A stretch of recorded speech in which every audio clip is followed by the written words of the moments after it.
Segundo o livro dos Reis, capítulo 4, nós vamos ler do versículo 1 ao versículo 7.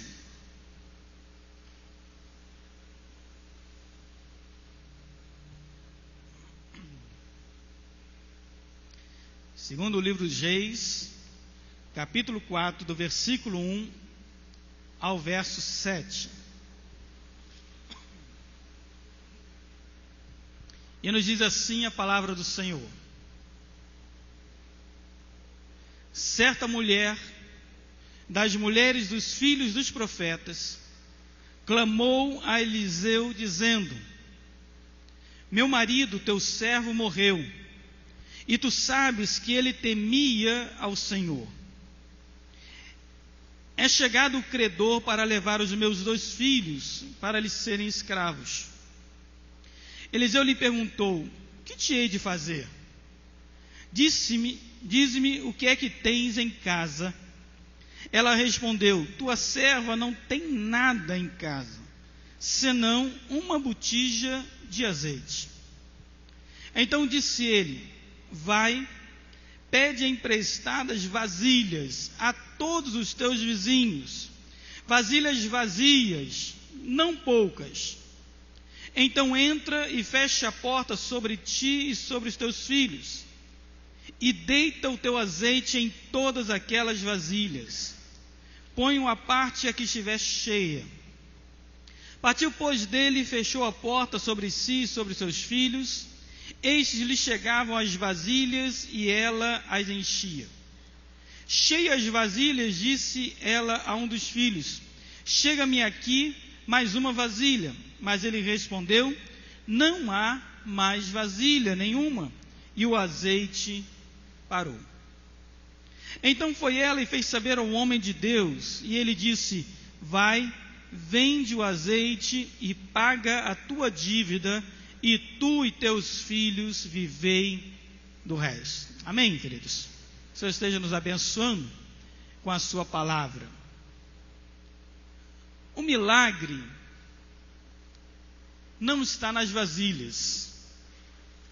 O milagre não está nas mãos daquela viúva. O milagre estava na botija de azeite.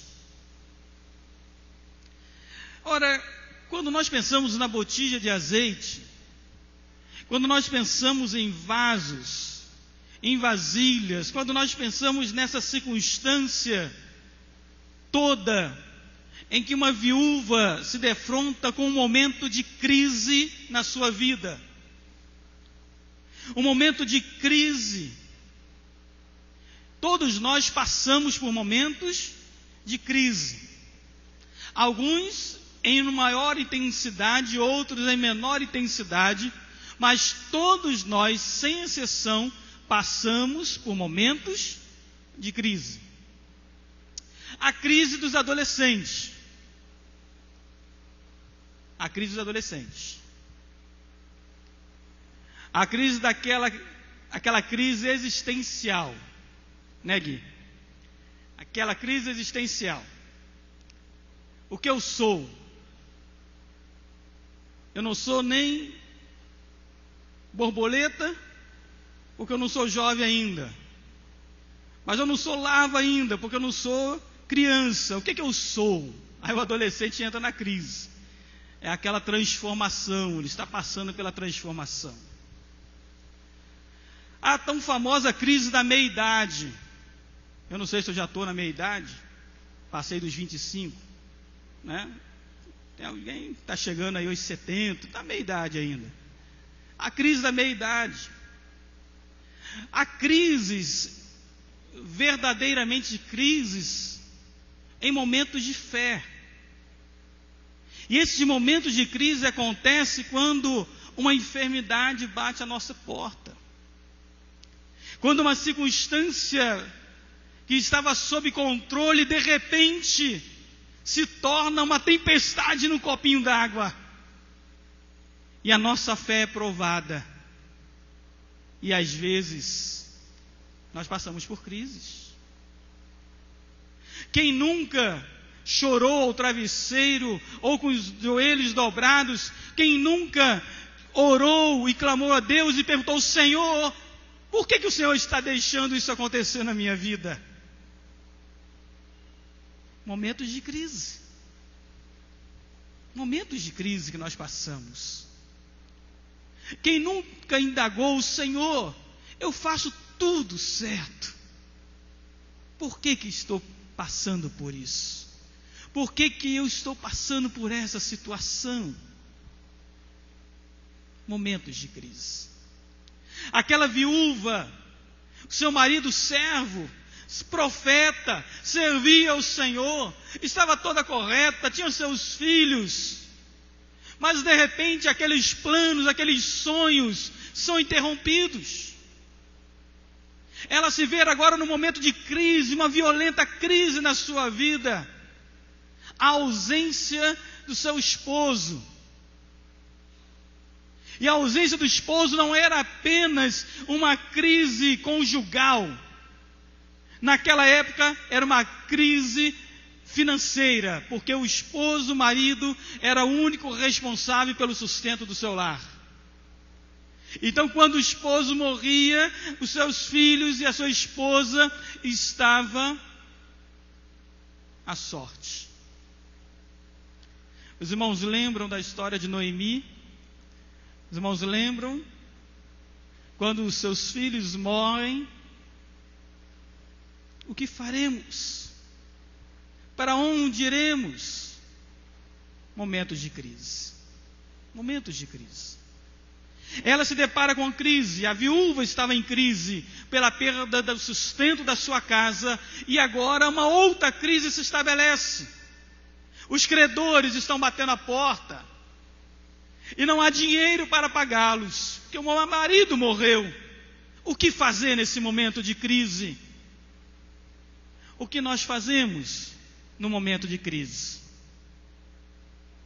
Nós devemos buscar ao Senhor. Amém, amados? Devemos buscar ao Senhor.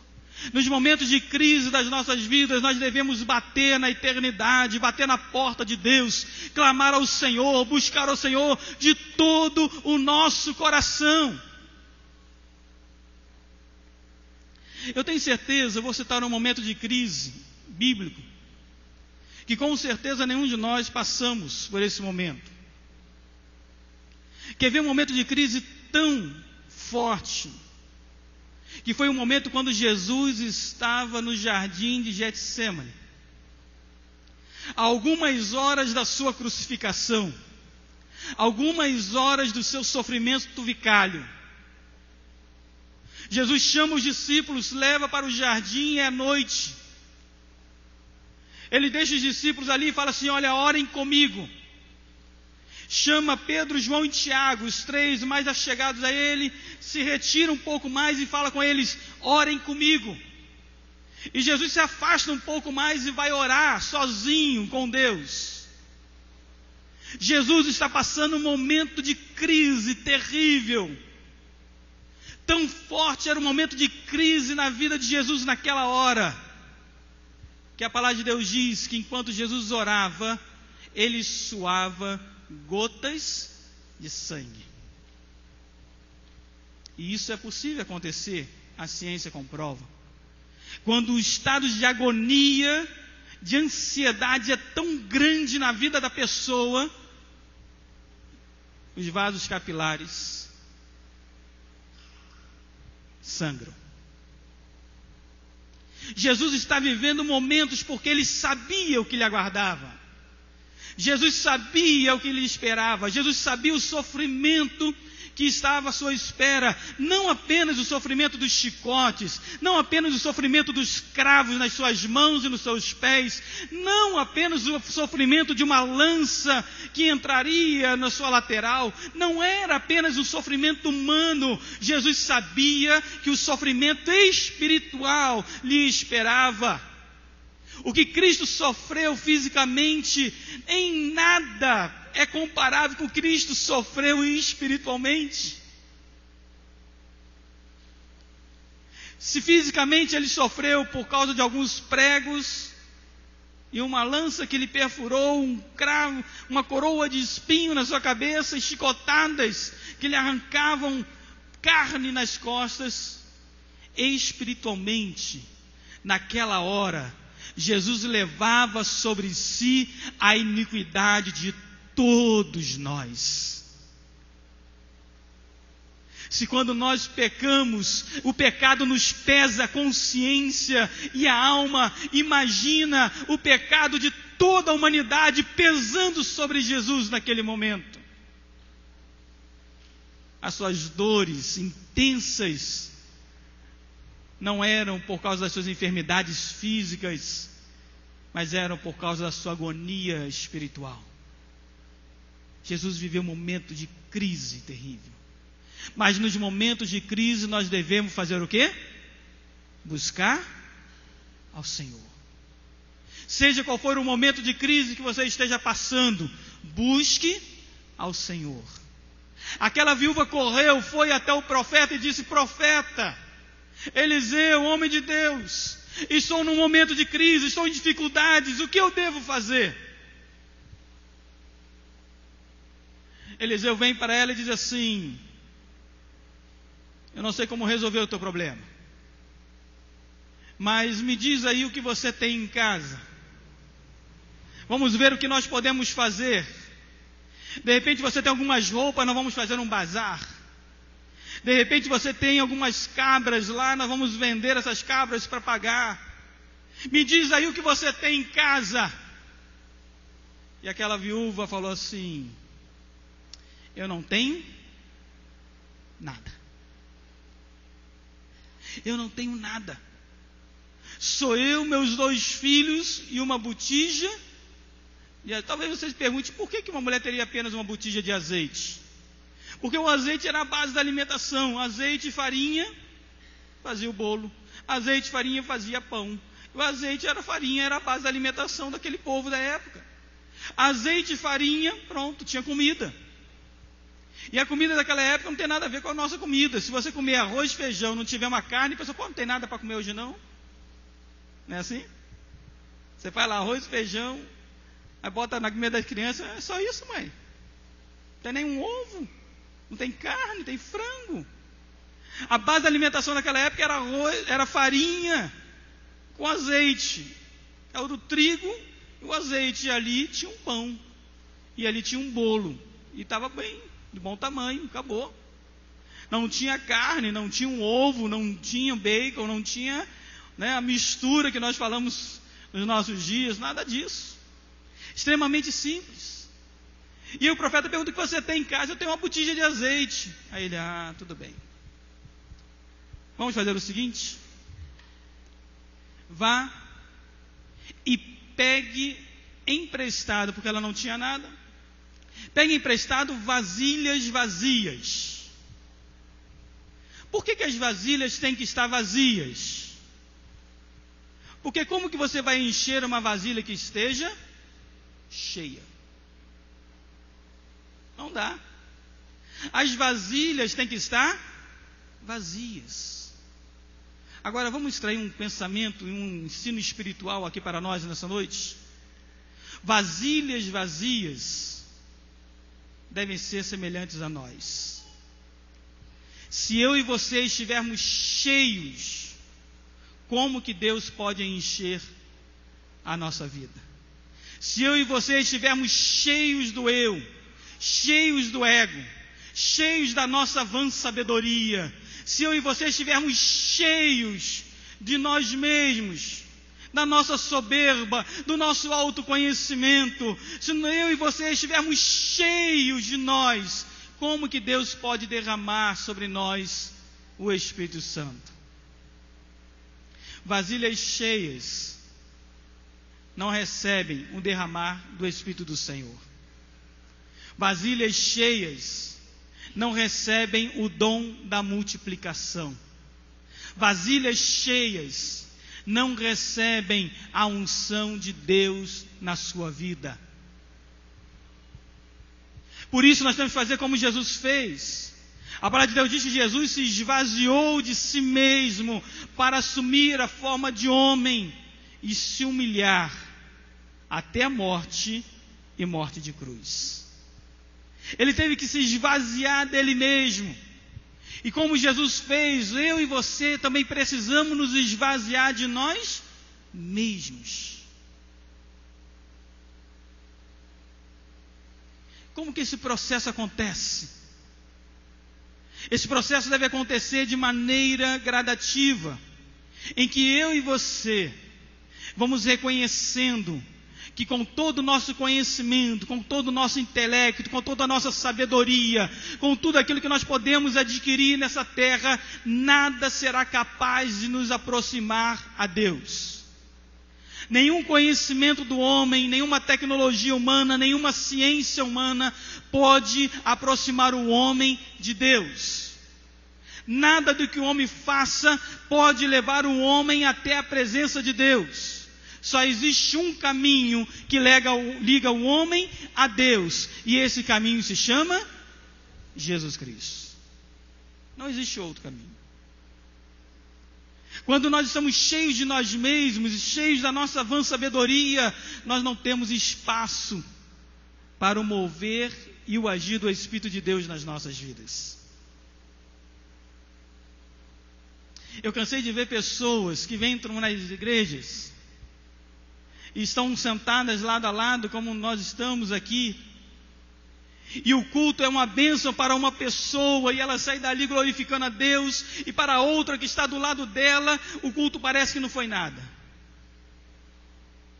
E a uma comenta com a outra: você viu que culto maravilhoso, como Deus falou conosco? E a outra fala: eu não senti nada, eu não vi nada, eu não estou vendo isso que você está vendo. Sabe por quê? A vasilha está cheia. A vasilha está cheia. E se ela está cheia, você não tem nada para receber. Você não consegue receber nada. Você não consegue assimilar nada. Nada do que for falado, nada que for dito, nada que for derramado na sua vida verdadeiramente será sobre ti, porque você está cheio. E o Espírito não mais no teu coração. Vasilhas vazias são pessoas. Vasilhas vazias são eu e você, que nos aproximamos diante do Senhor. O profeta diz àquela mulher: vai e pega as vasilhas vazias, quantas você tiver. Ela foi, pegou as vasilhas, trouxe para dentro de casa. E o profeta disse: pega a botija que tem o azeite. O milagre não está nas vasilhas, o milagre está na botija. Pega a botija de azeite, uma botija pequena desse tamanho, e começa a virar, e vai enchendo as vasilhas. E que matemática é essa, que uma vasilha de menos de 1 litro consegue encher vasilhas e mais vasilhas? É o milagre da multiplicação. Ora, o azeite simboliza o Espírito Santo do Senhor. O azeite no Antigo Testamento simboliza o Espírito. E a botija de azeite significa a unção do Espírito nas nossas vidas.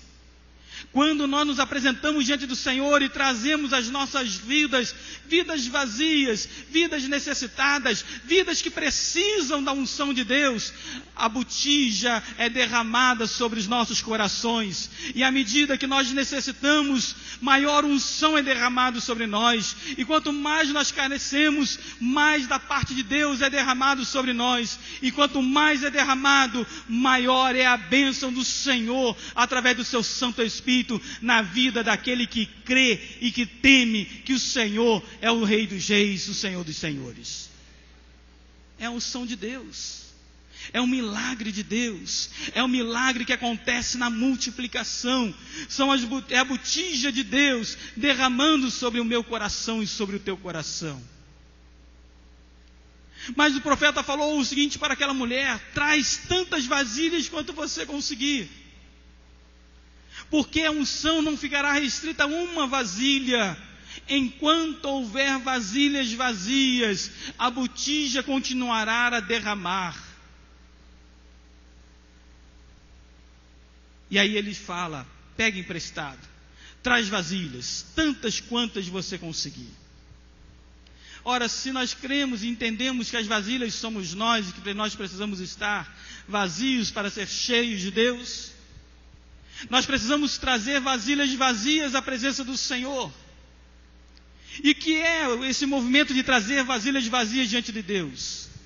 É de trazer pessoas para ouvir e receber a unção do Espírito Santo do Senhor sobre as suas vidas. Traga tantas quantas você puder. Quanto mais vasilhas você puder trazer, mais vasilhas serão cheias do Espírito do Senhor. E aí vem uma ordem a mim e a você. Precisamos trazer vasilhas diante do Senhor. Não apenas a minha vasilha, o meu coração, mas tantas quantas o Senhor nos pedir, nós der oportunidade, nós devemos trazê-las, porque é aqui na casa do Senhor, aonde as vasilhas serão cheias com o Espírito Santo da promessa, aonde o Senhor irá derramar graça abundante sobre o seu povo, aonde o Senhor manifestará a sua graça, e aonde o Senhor vai multiplicar a unção da vasilha sobre as nossas vidas. Quantas vasilhas nós devemos trazer? Mas há uma coisa interessante dentro desse contexto todo. Quando o profeta diz àquela mulher, e depois ela diz o que ela tem em casa, e ela tem uma botija, e ele diz que deveria trazer todas as botijas. Então no versículo 6, olha no verso 6 comigo. Cheias vasilhas, disse ela a um dos filhos, chega-me aqui mais uma vasilha. Mas ele respondeu, o quê? Não há mais vasilhas. Quando não há mais vasilhas, o que acontece?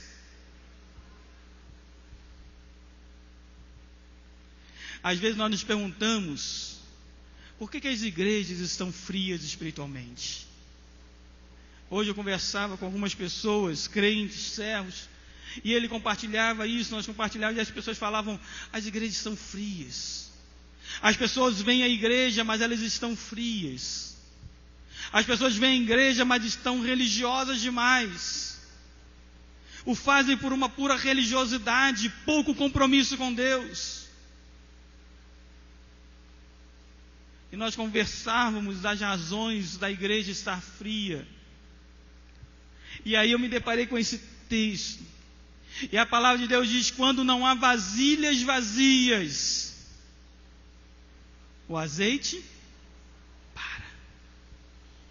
Quando não há corações vazios para receber o Espírito do Senhor, o Espírito deixa de ser derramado.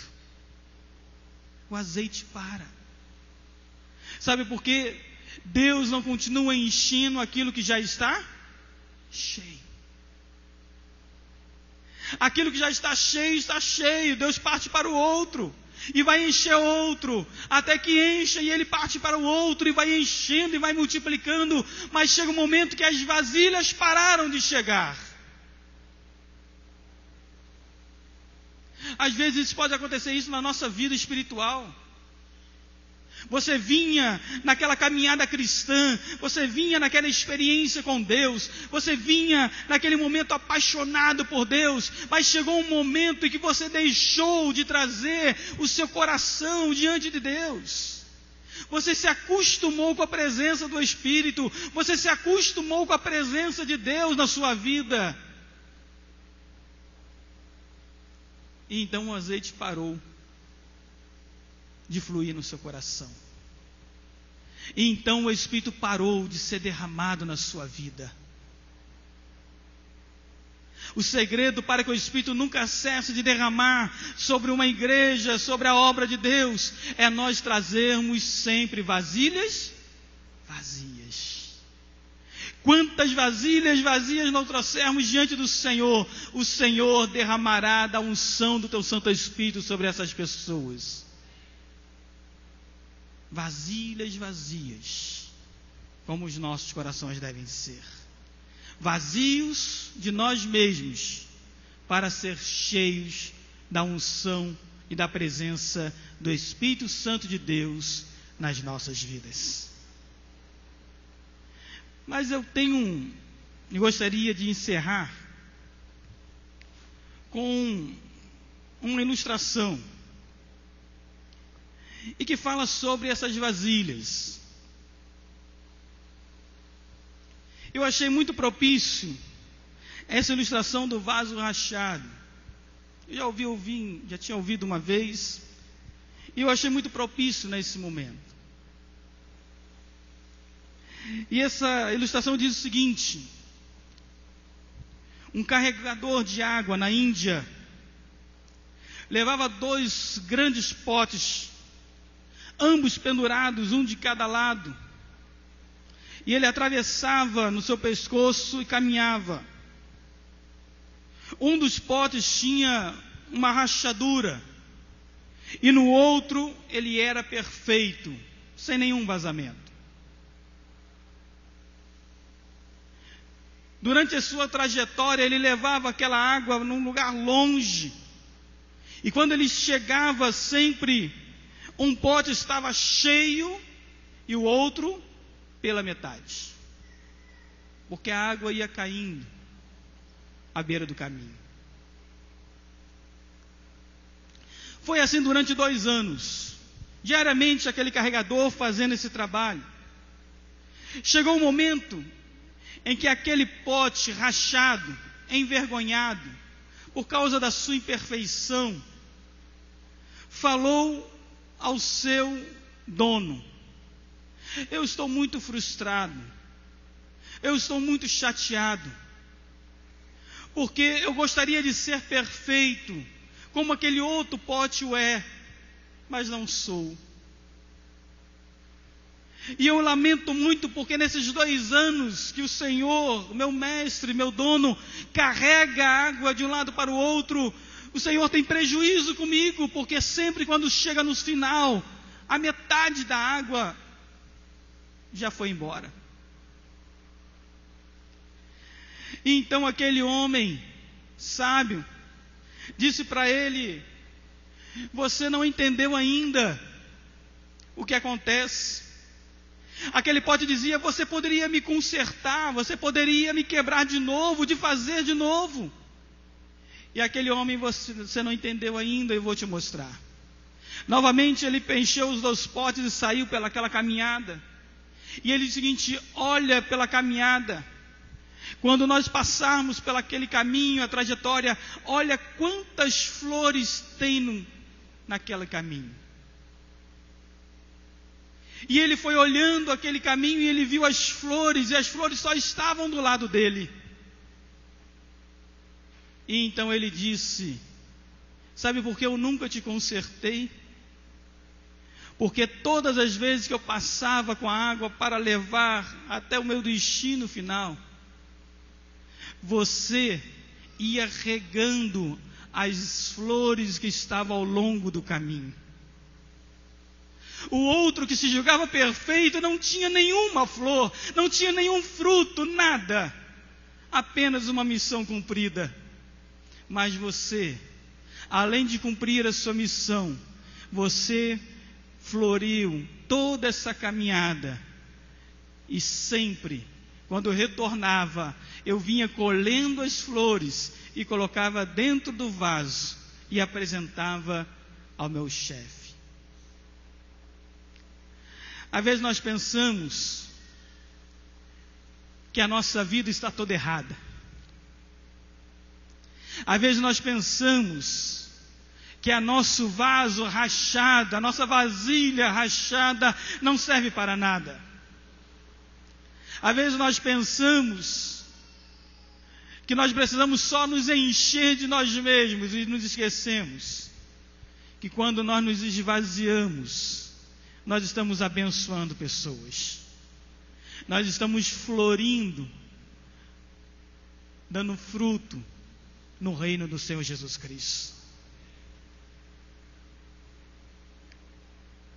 É muito difícil nós reconhecermos as nossas falhas. É muito difícil nós reconhecermos os nossos erros. Mas é através dos nossos erros e das nossas falhas, quando nós os reconhecemos, é que nós podemos abençoar outras pessoas. É quando você pode se esvaziar, é que você vai abençoar outra pessoa. O milagre não está na vasilha, o milagre está na botija. E a botija de azeite é o Espírito Santo do Senhor. Aonde há o Espírito de Deus, ali há liberdade. Vamos orar nesse momento? Vamos dobrar as nossas cabeças.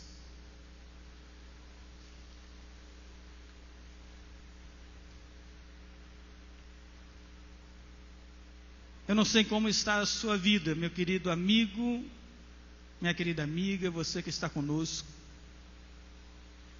Eu não sei o que tem acontecido em momentos de crise na sua vida.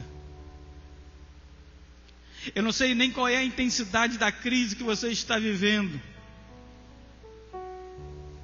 Talvez uma crise parecida com aquela viúva, talvez uma crise parecida com a crise que Jesus passou, eu não sei. Talvez você esteja vivendo um momento de crise à semelhança daquela vasilha rachada, achando que você não serve para nada, achando que ninguém te valoriza e que você não tem nenhum valor. Mas o Senhor te trouxe aqui nessa noite para que você entenda que Ele está pronto a derramar sobre a sua vida, que Ele quer multiplicar o azeite no seu coração. O Senhor está aqui nessa noite e Ele quer abençoar você. Antes de você pensar na cura da sua enfermidade, antes de você pensar no emprego novo, antes de você pensar em coisas materiais, eu gostaria que você pensasse na sua alma agora, no seu coração, na vasilha da sua vida. Porque não adianta você ganhar o mundo inteiro e perder a sua alma. Nós vamos orar. E eu gostaria de orar por você.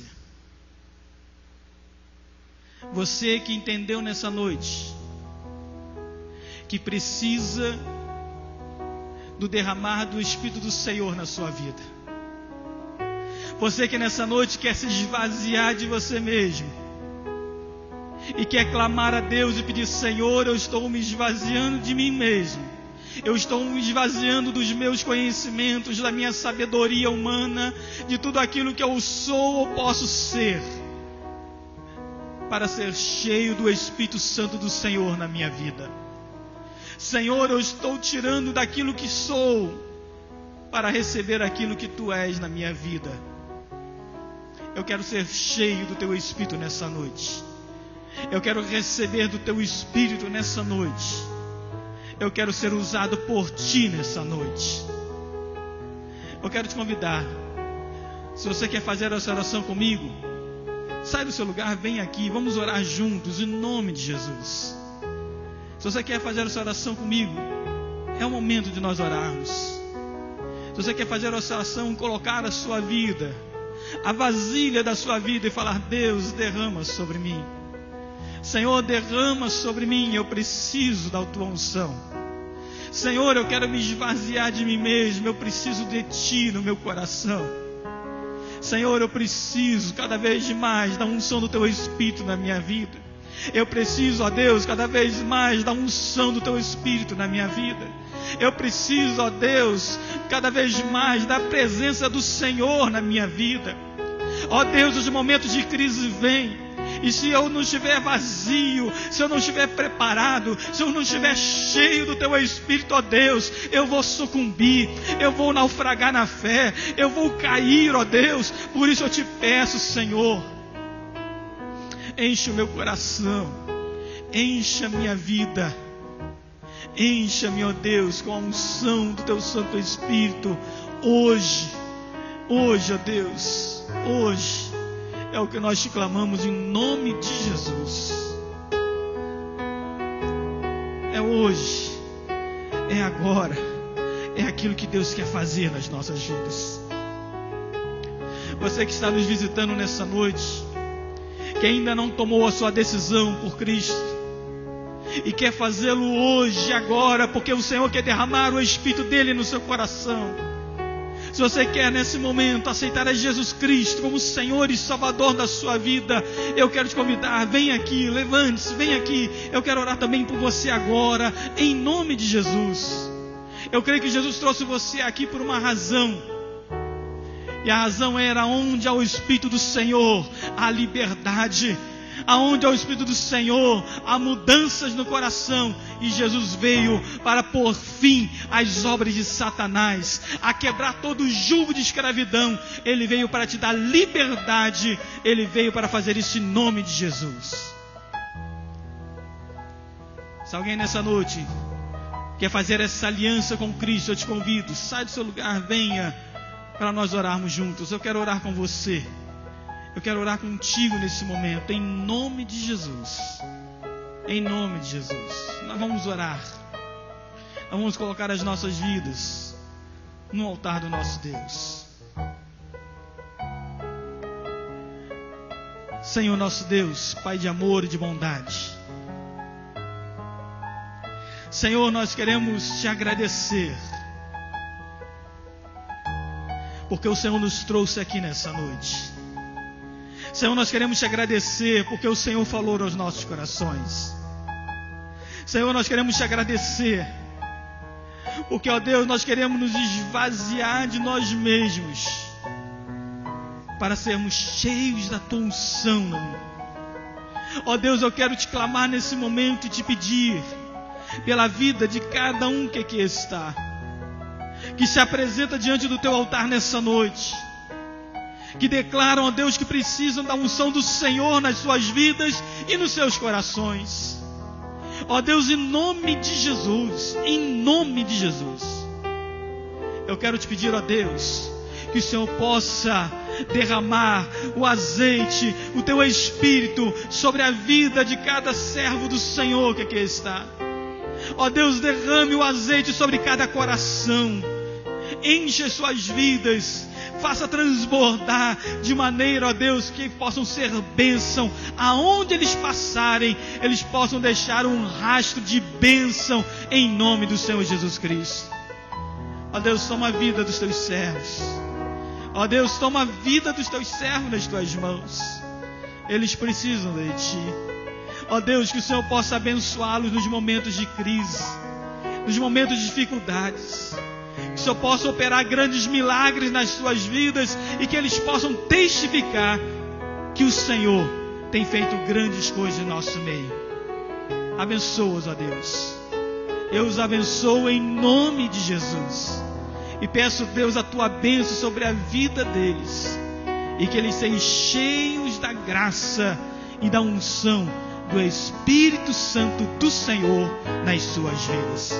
Em nome de Jesus. Em nome de Jesus, ó Deus, nós te agradecemos. E nós choramos com a certeza que sairemos daqui com os nossos corações cheios do teu Espírito, ó Pai. Em nome de Jesus nós choramos. Amém e amém. Aleluia. O Senhor seja exaltado, queridos. Podeis sentar. Deus abençoe sua vida. Em nome de Jesus. Deus abençoe seu coração, a sua alma. E que você possa continuamente estar na presença desse Deus maravilhoso. Sabe o que é de mais interessante? O culto não termina quando nós falamos o amém. Porque quando nós vamos embora, a presença do Espírito do Senhor vai conosco. E aonde nós estamos, ali é lugar de adoração, é lugar de culto. Por isso que a nossa casa é uma extensão da igreja.